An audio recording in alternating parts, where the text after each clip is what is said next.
Hello बच्चों, let's see the question. The question is the electronic configuration of cerium is given as 58 atomic number. That is xenon 54 electron यहाँ तक हो जाएंगे. Then 4f1, then 5d1 and 6s2. Calculate the spin only magnetic moment of cerium 3 positive. So first of all, let's have a look quickly on the key concept that we have to discuss in this question. So key concept जो हमारा use होगा इस question में वो हमारे पास use होने जा रहा है मैग्नेटिक मोमेंट. तो first of all what do we mean by magnetic moment. तो मैग्नेटिक मोमेंट का जो होता है हमारे पास उसको डिनोट करते हैं म्यू से.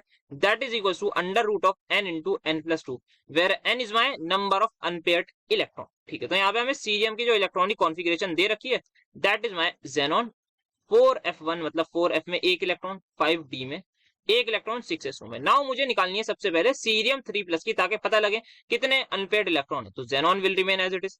अब यहाँ पर क्या होता है, यहाँ पर हमें इलेक्ट्रॉन निकालने, तो कहां से निकालेंगे, जो आउटर मोस्ट शेल हो. तो आउटर मोस्ट शेल हमारे पास यहाँ पे देख सकते हैं तीन शेल मौजूद है, 4f 5d 6s. तो आउटर मोस्ट कौन सा है, तो आउटर मोस्ट हमारे पास 6s हो जाएगा. तो 6s में से दोनों इलेक्ट्रॉन निकाल देंगे. ठीक है, दोनों निकाल दिए. यहाँ से फिर अब आएंगे, अब 4 और 5 में से कौन आउटर मोस्ट है, 5 है. तो 5d में से एक इलेक्ट्रॉन निकालेंगे, तो 3 इलेक्ट्रॉन निकल गए.